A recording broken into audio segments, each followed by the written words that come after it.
My name is Benjamin Cunningham. I'm here today to expose a federal judge crime that was committed against me, and I want the public to be aware that a federal judge can commit crimes, and while on the bench, and my story needs to be told to the United States government, Congress, and the world at large.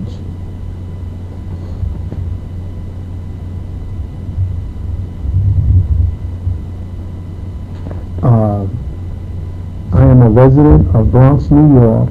I'm a homeowner, a father, a husband, and a landlord. I lost my job due to federal police officers breaking into my home unlawfully, November 29, 2005, because they mistakenly thought that a federal fugitive was residing or hiding inside my home. This is a 3-family house that I purchased with my hard-earned money and savings legally, and there were no warrants, there were no search warrants, there were no justifications, no consent, and I was handcuffed in my home after these federal agents broke into my house. These agents were from the United States Marshal's office in Manhattan, New York. They claimed that the North Carolina, Charlotte, United States Marshal Service had interviewed a North Carolina, Charlotte, reliable confidential informant that claimed that a fugitive who happened to be my brother, Terrence Cunningham, might be hiding in my home in the Bronx. Federal police officers handcuffed me inside my house and refused to leave after they were unlawfully searching private areas and reading legal documents and logged on to my computer system.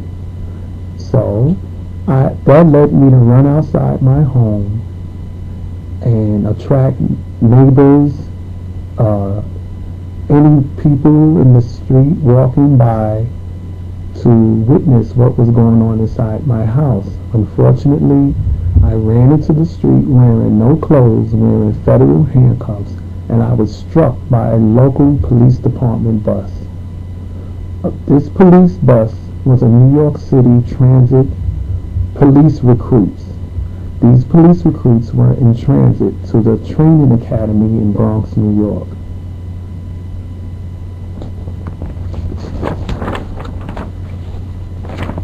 Subsequently, I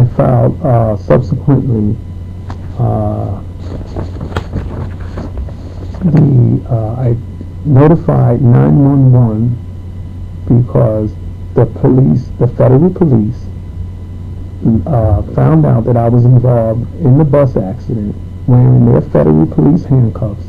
They ordered the New York City Police Department recruit bus to drive away, don't report the crime. Afterwards, the federal police officers carried me back inside my home, released the federal handcuffs, told me to go seek medical attention on my own, and then they ran outside my home and quickly drove away from my house or neighborhood. Afterwards, I notified 911, who responded along with EMS. A police report was filed, but my local police department told me they were under strict orders not to provide a copy of the police report to me. Therefore, at the same time, I was transported to the local hospital, St. Barnabas Hospital in the Bronx, where I was later discharged.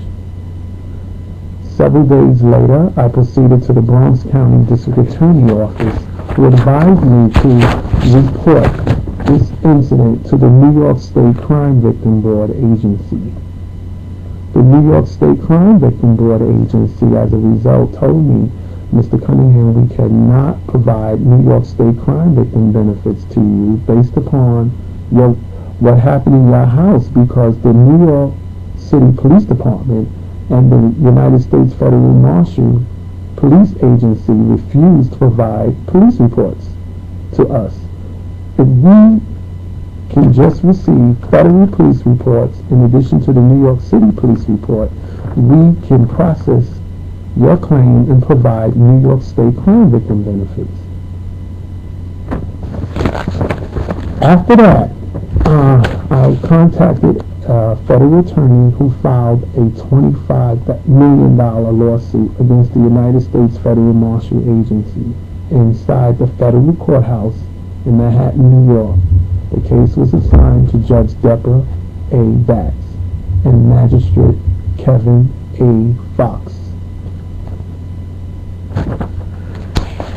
In the meantime, while my civil rights case was pending against the United States Federal Marshal Service, I filed a federal crime victim agency application to the Federal Crime Victim Agency in New York. That federal agency is located inside the FBI agency office. The Federal Crime Victim Agency set up an appointment for me to meet with the FBI agent. The reason for the set up meeting with the FBI agency because the FBI special agent was directed to conduct an FBI intake interview with me concerning federal crime victim application benefits. Several weeks later, I proceeded to the FBI agency where the intake interview was conducted. The FBI agent, Christina L. Norris, she told me, Mr. Cunningham, I don't make any decisions on your federal crime victim application. What I will do is process the application up to the U.S. Attorney's Office. They make the decision whether or not you receive federal crime victim status. Also, I provided to her the New York State Crime Victim Agency's denial decision.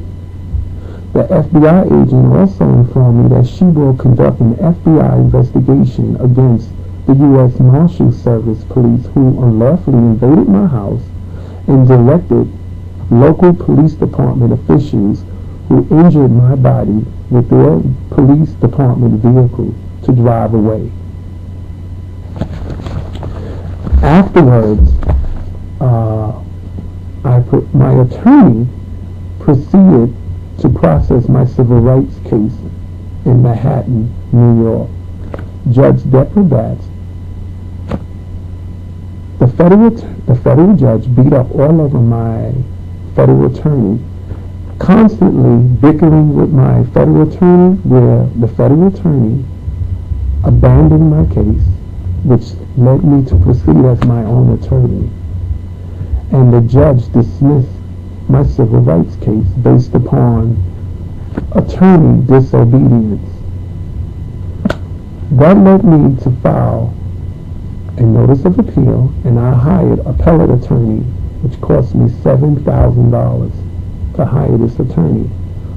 This attorney processed my appeal, and in the middle of the appeal, while the appeal was pending, we found out that the federal judge, Deborah Batts, she notified the appellate judges upstairs in the appeals court, and she told the appeals court, she admitted that she was wrong for dismissing the lawsuit based upon the attorney's misconduct, which had nothing to do with me, and the appeals court reversed her on abuse of discretion, sent the case back to her. Once my civil lawsuit was returned from the federal appeals court back to the federal judge, the federal judge ordered a settlement conference where the government said, Mr. Cunningham, we will give you $30,000 to walk away from this lawsuit. I rejected the $30,000 lawsuit settlement offer from the government.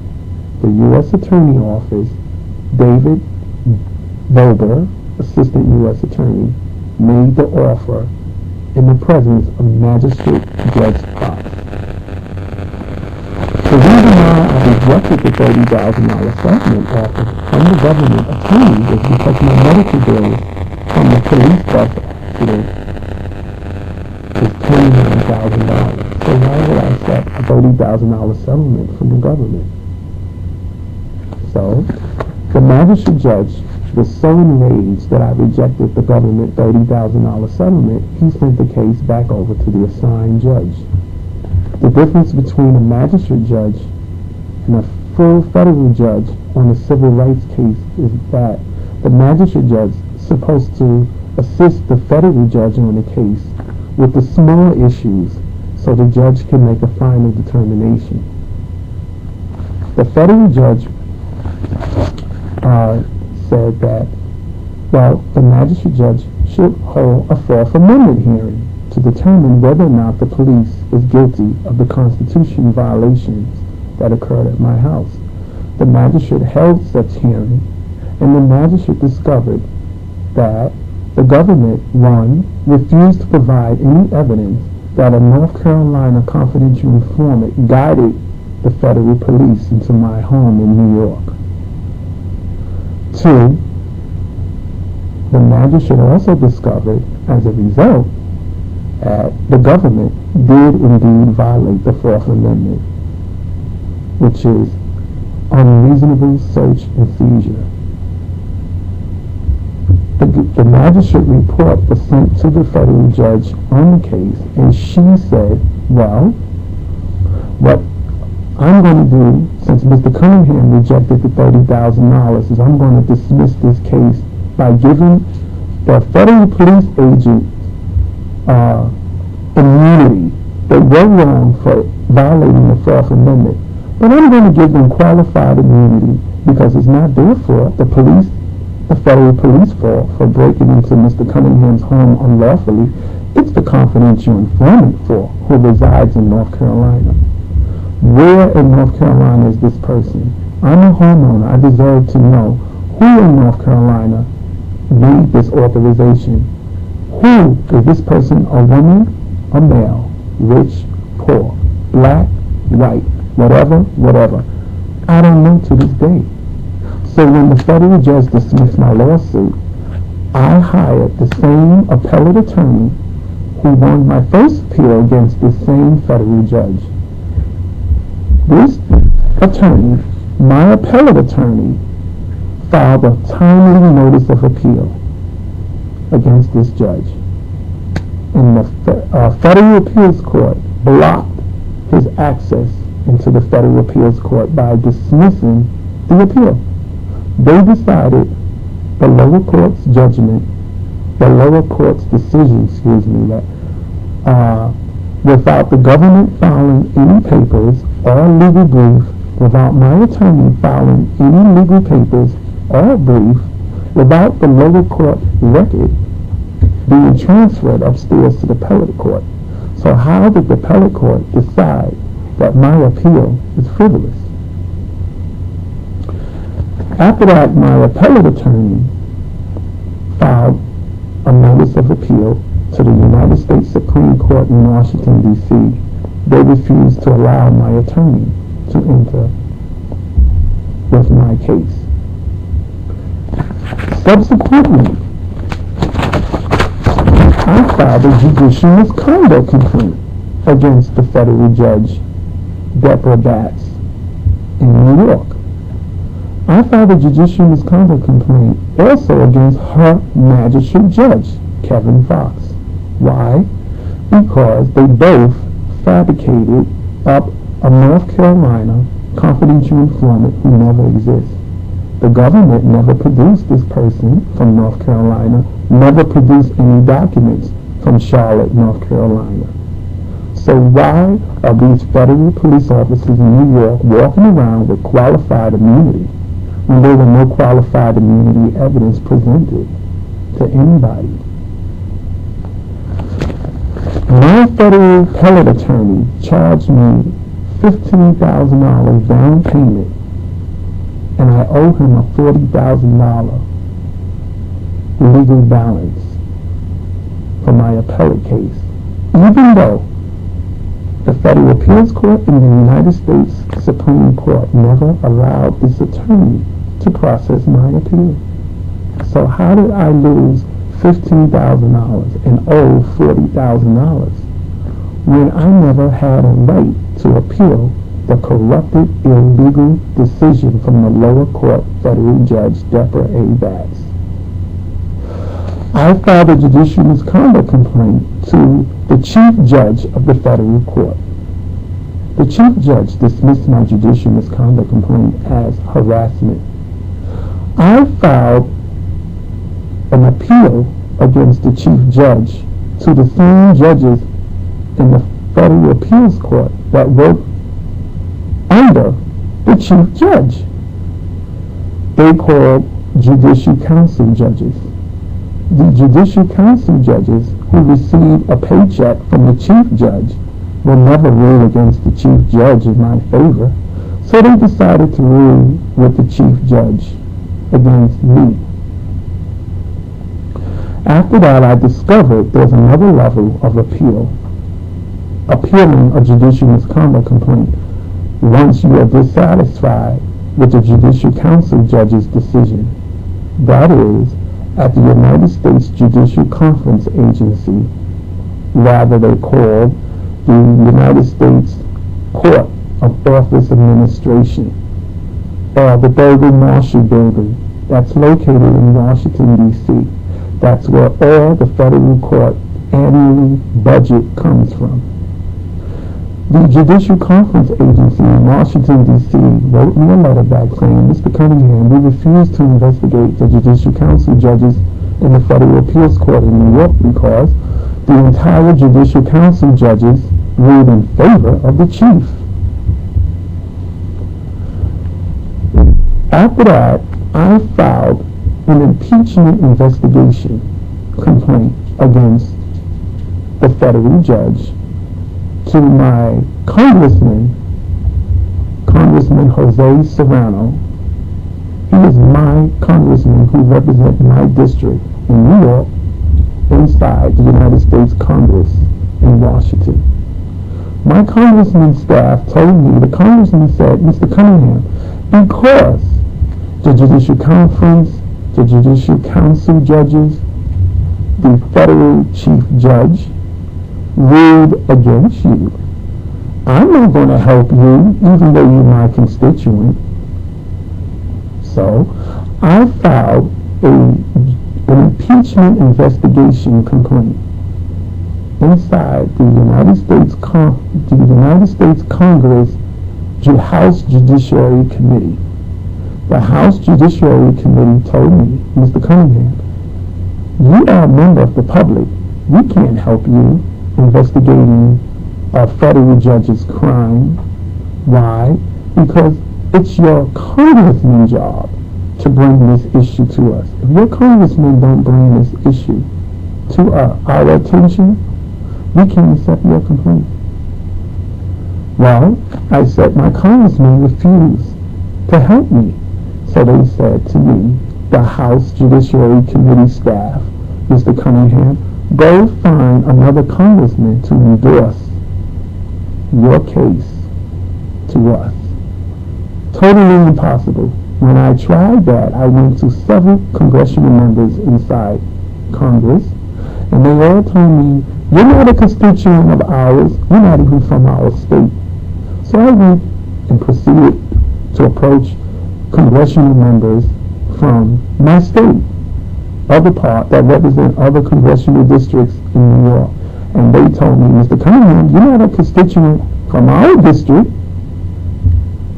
Okay. So at that point, that led me to file a Freedom of Information lawsuit in Washington, D.C. The FOIA agency, which means Freedom of Information, I filed 2 Freedom of Information lawsuits at the FOIA agency in Washington, D.C. One, I asked the government, 4 agencies, to search their records for documents relating to why I was denied federal crime victim benefits by the FBI agent and her boss, who is a United States attorney for the government. Two, I filed a Freedom of Information request in Washington for production of documents concerning a North Carolina confidential informant. The results are amazing. What came out of the Freedom of Information lawsuits, unbelievable. One, the result relating to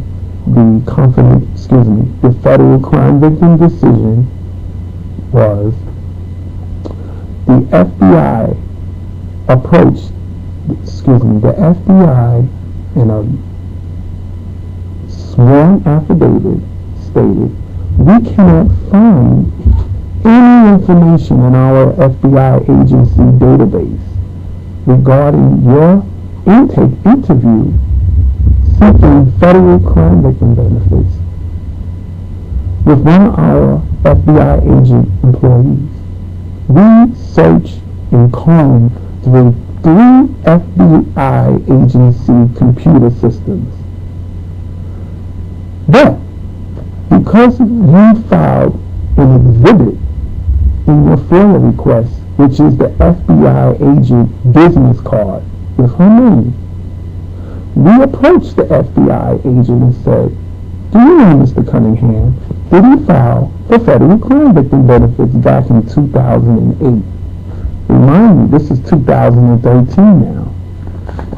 She said, oh, I don't remember Mr. Cunningham. That was several.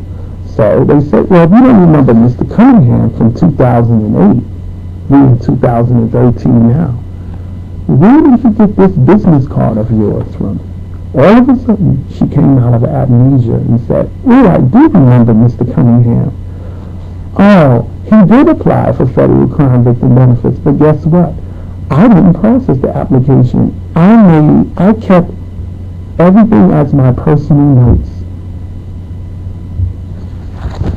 When I got a copy of that response, I asked my congressman to report the FBI agent to the FBI director in Washington, D.C. My congressman, Jose Serrano, refused to do so again. The second Freedom of Information lawsuit response from the agency said, we can't locate any documents relating to the North Carolina confidential informant. Remind you, these are the federal agency response. These are the same federal agency, U.S. Marshal Service, the United States Attorney Office for the government. These two agencies stood up in New York and testified to a federal judge under sworn affidavits that a North Carolina confidential informant directed the federal agents to unlawfully invade my house in New York. That was back in 2010. This Freedom of Information lawsuit reveals that these two same agencies stated to me in 2013 in a Freedom of Information lawsuit sworn affidavit, we neither deny nor admit that this person exists, that these documents exist. That was the U.S. Marshal Service agency. And the U.S. Attorney Office said, we're invoking confidentiality rights. But the agencies told me as a result, go file a lawsuit in federal court.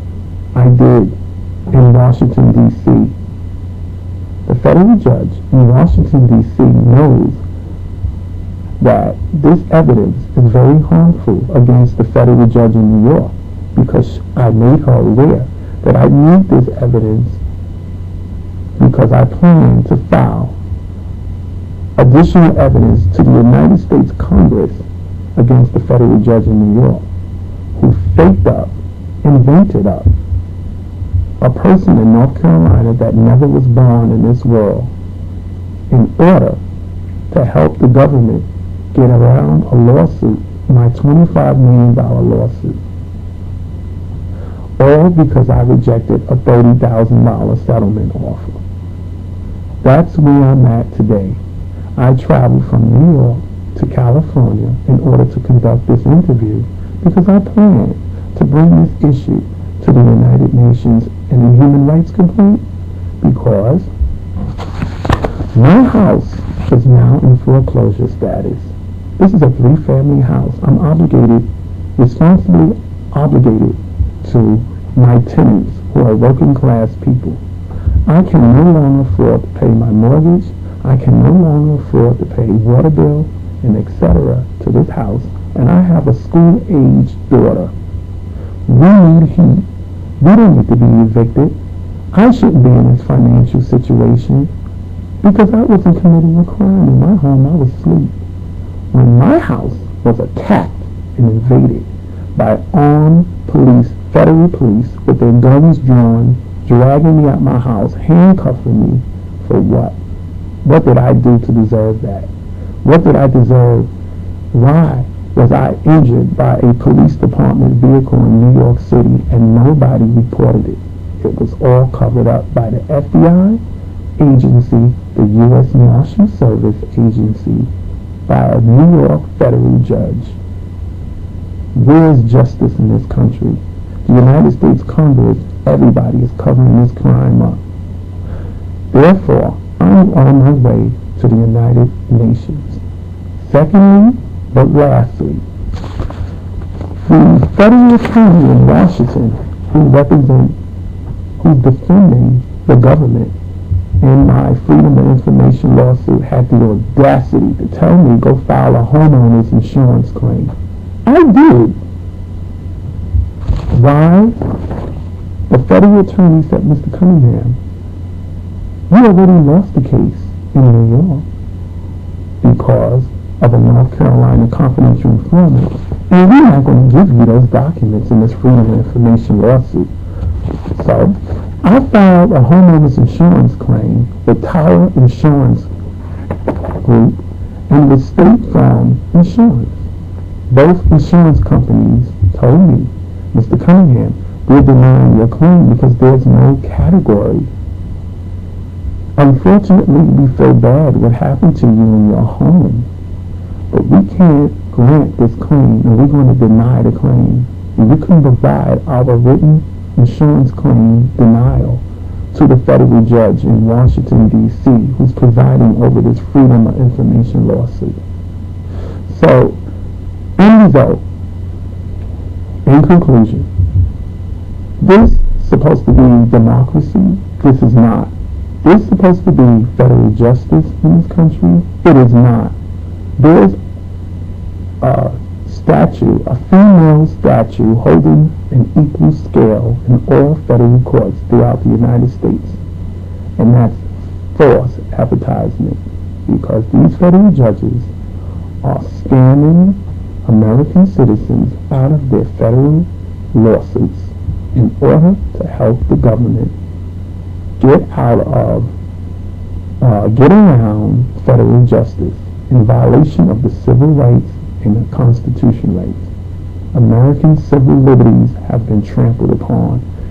I am a poster child, a postal person, postal man, postal boy, whatever you want to call, whatever you want to label, that the American system for justice has been officially hijacked.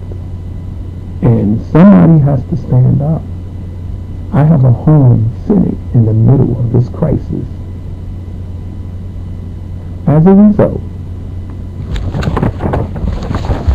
I plan to show the United Nations that this system, federal system in America, is a farce. Thank you very much.